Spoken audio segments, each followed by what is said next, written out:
After revitalizing the Predator franchise with Prey and Predator Killer of Killers, Dan Trachtenberg is back again in the director's seat for its next installment.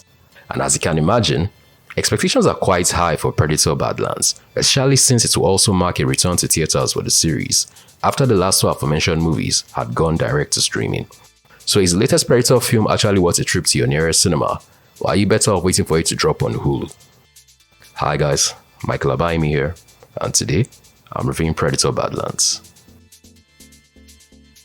The film centers upon Dex, a fledgling yautja warrior struggling to prove his worth to his clan, or more specifically, his father, their leader.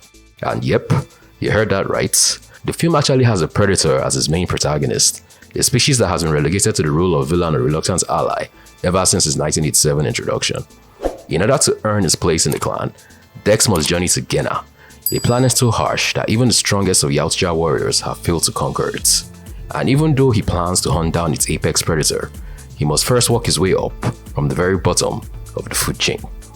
When Predator Badlands was first revealed through his teaser trailer, the first thing that stood out to many people was his titular predator, or more specifically, how he looked.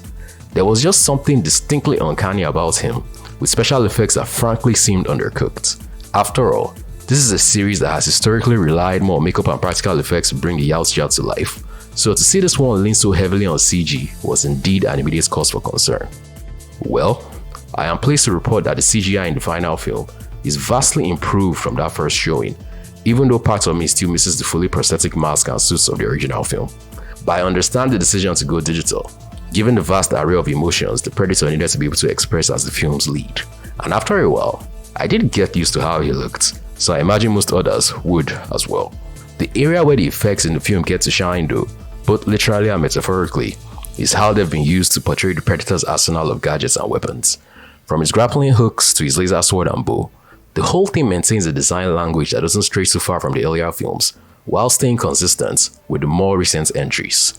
We've definitely come a long way since the janky invisibility effects of the original film, that's for sure.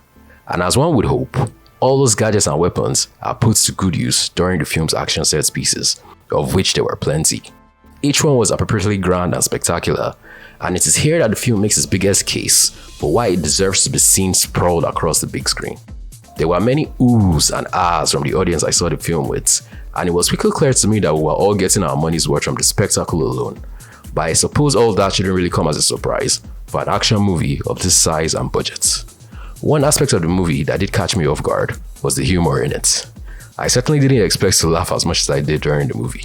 It helps that the humor didn't feel particularly forced or shoehorned in at inappropriate moments. And sure, the first two movies had the occasional quip and one-liner, but by and large, they were serious affairs with straight-up horror elements. This one ditches all of that in favor of something closer to Godzilla vs. Kong, but you won't catch me complaining. The only minor gripe I have with Predator Badlands is how it barely expands upon the overall Predator lore. I mean, this was supposed to be the clearest picture we've gotten to date of yautja culture, outside of that final sequence in Predator Killer of Killers. And it is no secret that the film has connections to the alien universe with weyland-yutani synthetics and whatnot. But a part of me wishes they'd gone deeper with that connection. After all, there was all that talk from the director of Alien Romulus himself, Fede Alvarez, regarding another potential crossover between both properties.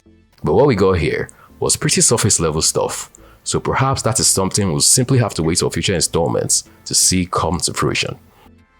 Predator Badlands is another slam dunk for Dan Trachtenberg and his take on the yautja. The film is easily the most crowd-pleasing the series has ever been, and depending on who you ask, that could either be considered a good thing or a bad thing.